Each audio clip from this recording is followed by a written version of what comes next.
Hello and welcome to the Mother Lung podcast with me, your host, Leanna Bishop. The Mother Lung podcast is my platform to share with you honest recounts of my healing journey, my life story, my process of unmothering, remothering, and mothering at the same time, or unparenting, reparenting, and parenting at the same time. I want to share with you the highs, the lows, the everything in between that makes up my story and my journey through my nervous breakdown in 2019 into coming into the woman that I am today, which is self-led, self-mastered, doesn't have it all together because let's be honest, that's not real, but is walking through life in a very different way with a very different feeling right now. So I am a mentor and a breathwork facilitator, and my job on this earth has become very apparent in I have a gift and the ability to draw out confidence through vulnerability and courage. That is how I have transformed my life every single day with every step, facing my fears and stepping bravely into vulnerability and sharing parts of me that have been closed off, that have been suppressed, that have been depressed, to rebirth into a woman who now is becoming a role model and a leader, not only in her own home for her children, but for other mothers and their kids as well. So I decided today that I want to share a little bit about my story and why the mother lung is so really, really deeply ingrained into who I am and why it's so important to me. I grew up as a child in an Italian Catholic family, raised by Italian Catholic parents, and that is problematic in itself for a child who is emotionally sensitive because we were conditioned and programmed to believe that our emotions were something we didn't feel.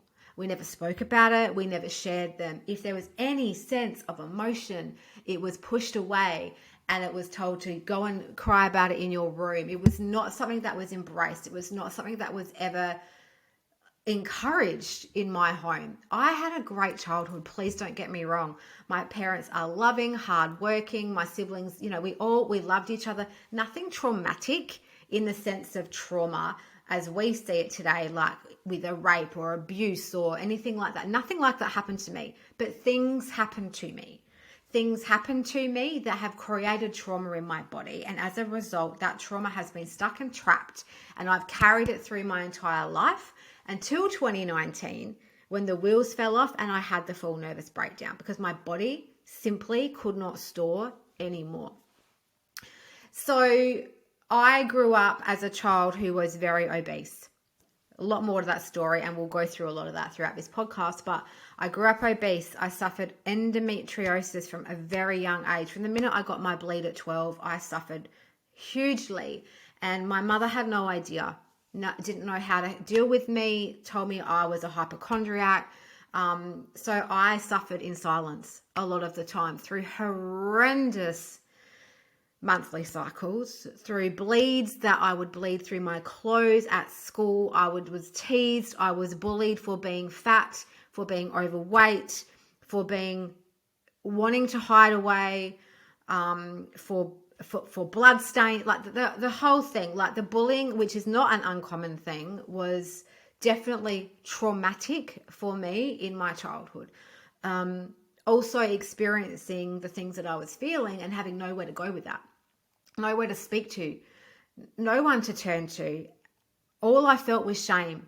All I felt was guilt.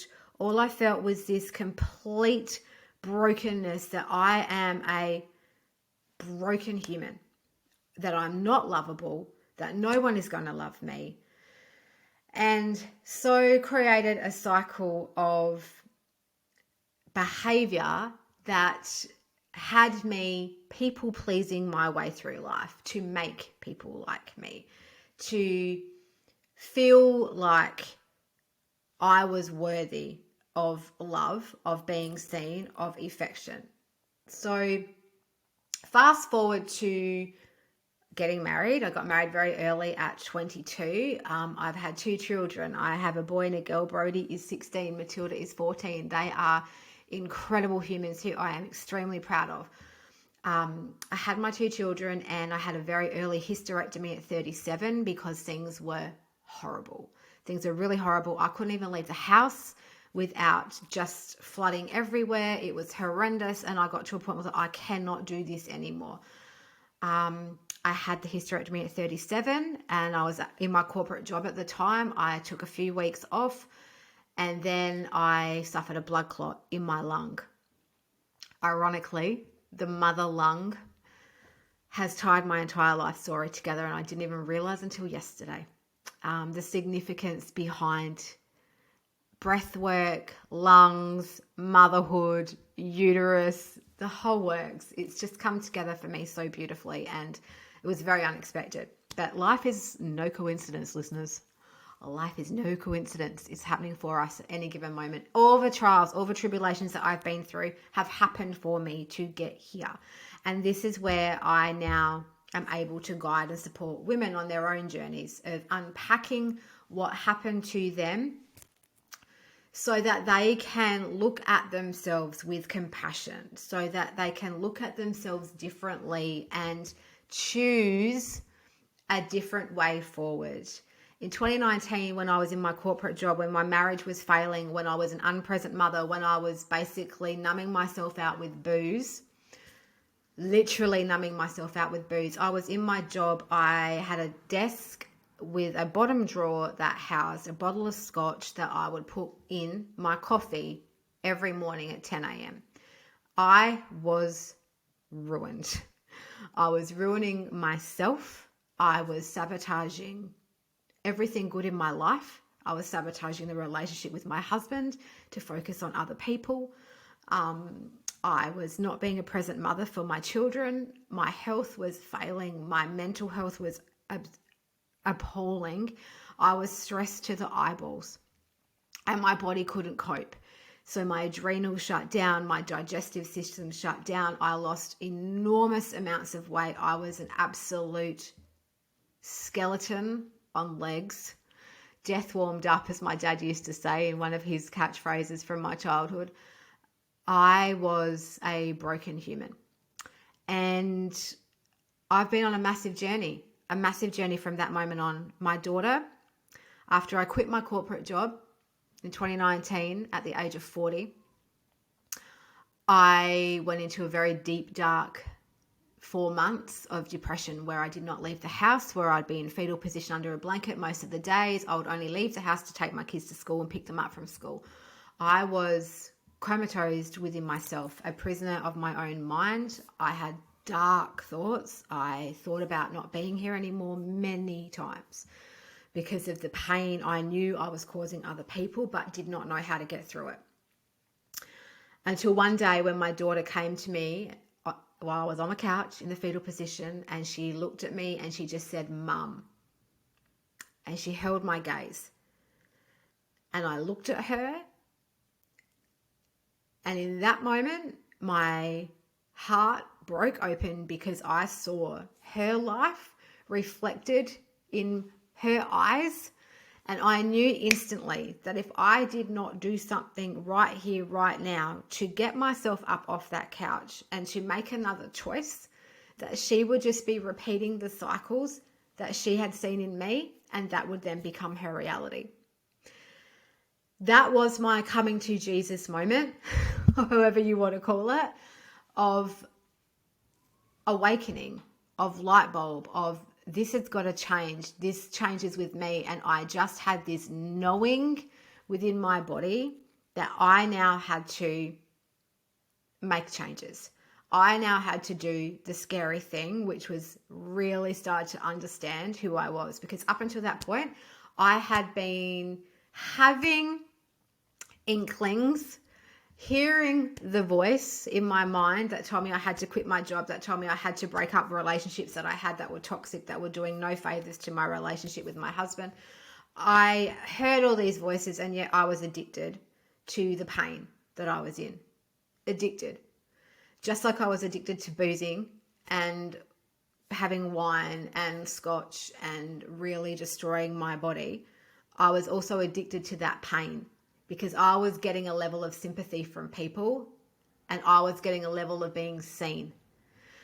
And this is what shadow work is all about. This is what courage and vulnerability is calling for us to do, is to look at that darkness within us and understand it and embrace it and love it and move through it. So I have been on a massive journey of understanding my pains, understanding my behavior, really unpacking who I've been, what I have done, and grieving through the woman that I was, grieving through all of the mistakes that I'd made. However, the mistakes are not mistakes. They've all been steps for me to get here, but grieving through those mistakes that I've made, right? And understanding and offering so much love to that woman, to that little girl who was still calling the shots. And that's why with my Mother Lung mentorship and breathwork sessions, I focus heavily on inner child work, because I know for sure now through my own journey that this is where it lies. This is where the core of our issues lie. This is where our behavior and our addictions come from. And when we actually see that and process that, we have a way of creating space within our body to release all of this stress, all of this dis-ease that we're feeling, all of the symptoms. I've worked really hard to build my life back up and to regain strength in my body and strength in my mind. And I could not have done it without first going into my vulnerability and first going in and leading myself with courage to go to those places that I once thought would swallow me whole. I lived with the belief that if I started to unravel some of the things that had gone on for me, it would swallow me whole, and I would be worse off than what I currently was. And that, I just want to allow you to see, here is your proof. Here I am. It didn't swallow me whole. What it did was created a new reality for me, and it created confidence within myself. It created safety. It created trust within myself. Because your girl was a chronic people pleaser, and that's another podcast for another day. And I'll start to unpack that. But today I just wanted to give you a bit of an idea of, I was so afraid that if I stepped into the past, that I would spiral and never come out. I want you to know that you have the power inside of you to move past that. Because when we give ourselves a space to feel those emotions and process it and have support around us from people that genuinely get it, you won't. And when you have children, and I'm speaking to all the mothers because it's called the Mother Lung for a reason, you've got your why right in front of you. You just need to emotively connect to that this is bigger than just you. Your pain, your struggle is bigger than just you, because it doesn't just stay with you. It gets carried on and passed on. I'm carrying some of my parents' pain and guilt. My grandparents, it's how it works. Epigenetics, it passes on, it just transfers. But if you decide that you want to break that chain, if you decide that your family, your children deserve more than what you've currently got right now, you've got motive, you've got drive, you've got a why bigger than you, girl. And that's what will get you up off the couch every single time.